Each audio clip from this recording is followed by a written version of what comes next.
Again, everyone, welcome back to the newsroom. I'm Frederica Whitfield. Overnight, some 26 coalition airstrikes pounded the militants in Iraq and Syria, according to the U.S. military. Over a dozen of the strikes hit strategic ISIS targets in Iraq's second largest city of Mosul. And now we're learning the U.S. military may recommend to the president that American forces assist in an eventual ground assault there. In Baghdad today, at least 36 were killed and nearly 100 wounded after two suicide bombers targeted a market and a restaurant in the Iraqi capital. And in the Iraqi city of Kirkuk, ISIS has blown up a bridge, possibly to prevent an advance by Kurdish forces.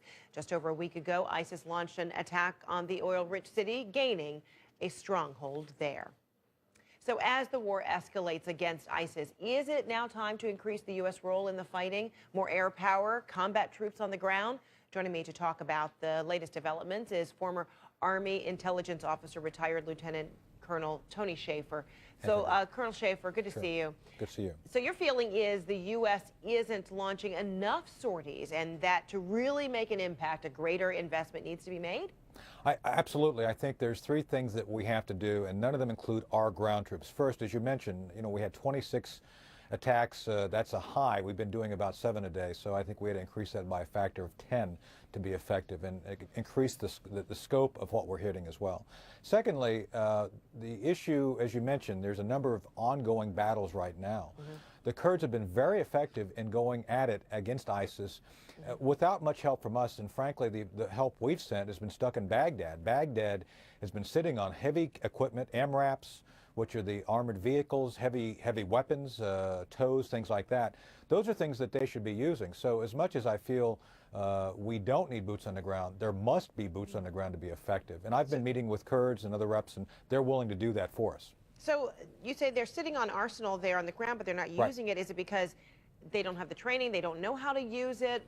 Why wouldn't they be using it if there was the know-how? We have about 2,000 troops, special operations forces mostly, supporting the Kurds.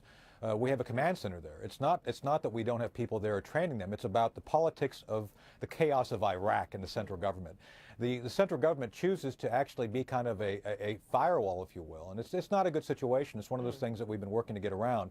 And then the other issue is the very apt and numerous armies, Jordan, Egypt, Saudi Arabia, that we've all trained. So we really need to look at a solution which includes those armies that we trained. I've met with officers at our own Army War College who are from these nations. So I think, Frederica, we've got to leverage all the resources available to us and take the lead. We don't have to do everything, but we must lead them, I believe, in helping be effective.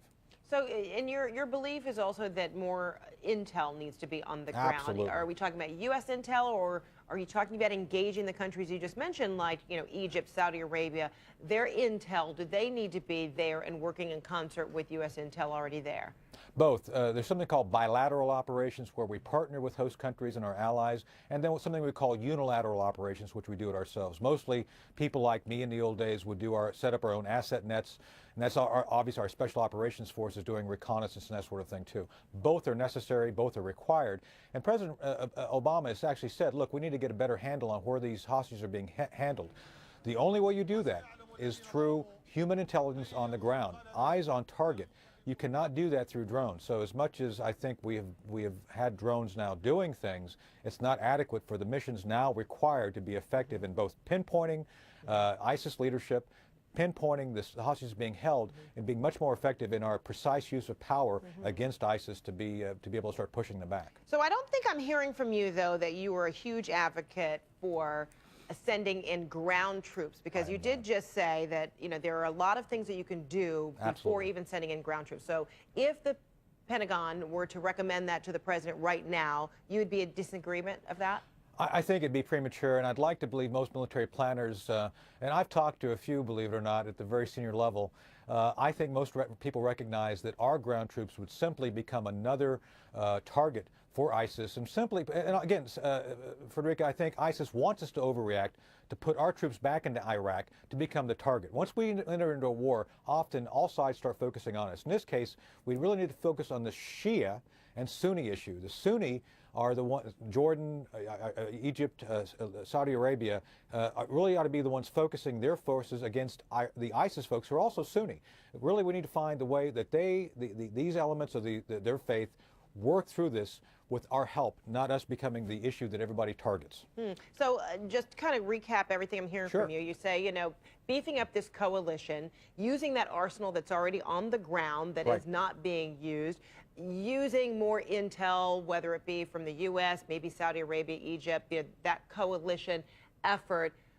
In addition to more airstrikes, is that going to be the formula? Would all of that be necessary, you know, solely to try to make a dent, to, you know, try to cripple ISIS, airstrikes and the use of all these things that you just mentioned? Yes, as a matter of fact, LondonCenter.org, my think tank I belong to, actually has this strategy lined out, and it is something that we have to do. And I would stipulate further that we should form this into a permanent treaty organization, much like we've done NATO, and then use that, Frederica, to bring regional stability. NATO, remember, was not only a military organization, it actually served to bring Europe together in such a way to create the conditions for the European Union. So we see this as a way of actually winning the war currently, but paving the way and setting conditions for permanent stability, which obviously we all want for the Middle East. We don't need to be showing up there with a land army every 10, 15 years to have to refight the same war. We really need to enable those there to do what's necessary for their own security. And enlightened self-interest is a very strong motivator, and we just have to help them organize it. All right, Colonel Tony Shaffer, thanks so much. Hey, thank you.